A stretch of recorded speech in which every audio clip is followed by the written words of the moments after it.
all I'm doing is like reinterpreting my life. Like I'm not like trying to like invent a new wheel. I'm just like trying to find different ways to excite me into making art. And that's what's really been funny, like thinking about the planning. Like so funny coming from basketball. Like I never knew this until like I really sat down and thought about it.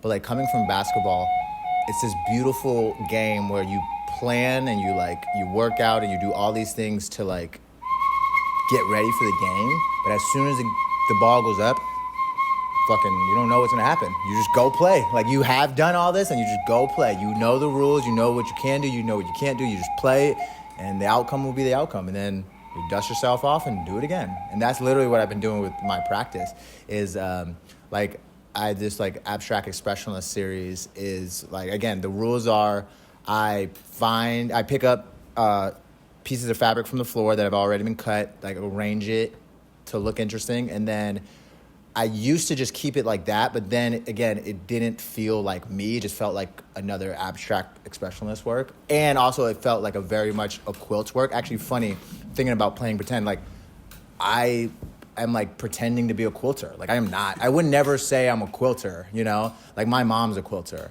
I just know how to do it and I really enjoy it, but I would never be like, I'm a quilter. You know, I'm pretending to be a quilter. And I think also it comes back to is like, I'm not precious with artworks. It becomes this thing where you're like, you gotta become brave enough to do it, you know?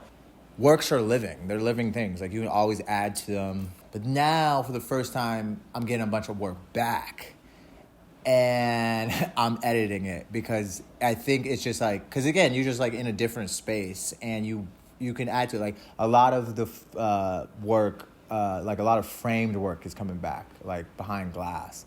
And that's been really cool to fuck with and put like quilts on top of that. And that's what's really interesting because like I would never do that because that's like, you shouldn't, like those are complete, don't touch it. And it's like, nah, fuck that. Like it's way more interesting to revisit stuff, I think. Yeah, that one. I will admit that was one I did make because I was feeling blue. Like I won't even draw, I won't even cap. Like I was like feeling blue and it was a self-portrait and after working with that much blue, I didn't feel blue anymore. You can just be like, cause art, especially the fine arts, is like very isolating. Like you're usually by yourself. Like especially if you're a studio, like you're usually by yourself. That's why the bar was sick. A little low, but also the crazy thing is I have been at a net zero for paying for beer.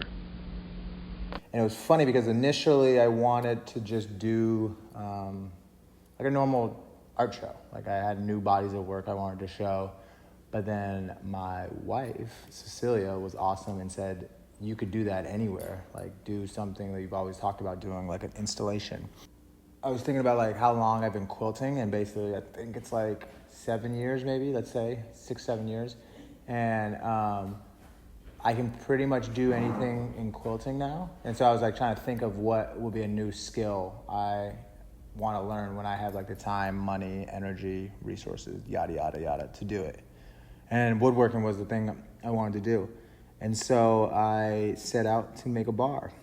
It was also an opportunity to do a group show with all my friends. And the crazy thing is like about that show specifically that I didn't plan for, I didn't even think about it. It's like, I mean, I did think about it obviously, but like it wasn't like, I didn't expect it, I would say. It's like a lot of my friends got things from that show. Like one of my friends sold the 2 works that were in there. Another friend got an interview.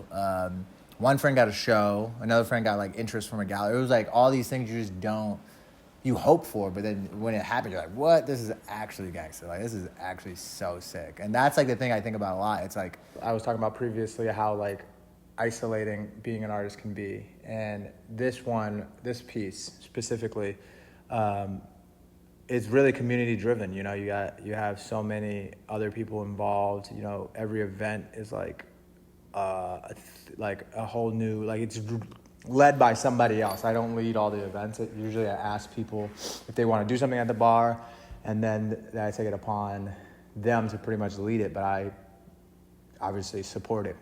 And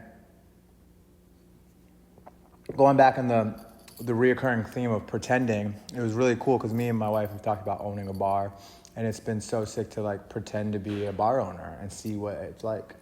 So all in all, it's been the best show to date. And one of the things I learned about it was it's really hard to get people to come back to shows. You know, most of the time people just go to openings, and if you're really lucky, they go back one more time to really take in the work. And the bar has had multiple people come back multiple times and interact with the work, and that to me is what it's all about.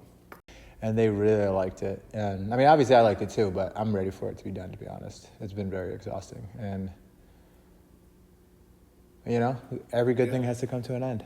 True. Yeah, and that's ultimately what I think about. So I respect that, but then I think it's like really hard I can't do that. And I'm like, dude, I know you want to do other stuff, you know? It's like, but then goes back to that dedication. You dedicate your life to this fucking thing. Like, it truly, you do, and that's what that's really what it is. That's what art is you don't give a fuck. And you're going to be like, this is what I want to do for, I was reading this amazing artist, Belgian guy named Jeff Gaze, who talks about like, your invisible rules. Like, that's what it all is. It's like, this is what I want to do because of that. And you don't have to tell anybody why you're doing it. This is why I'm doing it, you know? I do like when people tell what they're doing because it's very interesting. And I think that also, like, takes your artistry up. Because it's like when you explain stuff, you know? If it takes you 6 years to explain what you're doing, you don't know what you're doing. So I think that's a big thing because, like, I don't believe in the thing, like, they're like, oh, I don't know what I'm doing. I'm like, you haven't, like, that's half the battle. You got to sit down and be like, why am I doing this? Because this is crazy. Like, this is nonsensical. Like, this is not, like, I just got really early success. Like, a lot of people in my age bracket you will never see. And because it's fucked up. It's like, it's just never see the success I've seen, you know? And so I was really proud of myself. 5 years paying 2 rents in New York off art, like literally just off selling art is great. That's like not real. I always tell people, it's like, this is not realistic. Like my sister, who is funny, is like the polar opposite of me. Love her to death, but she's like a financial advisor and like lives in Natick, you know, white picket fence type shit. And we talk about my career a lot, and I'm always like, this is not normal. This is not at all the reality of artists. You know, I just hit the lottery, however that came about.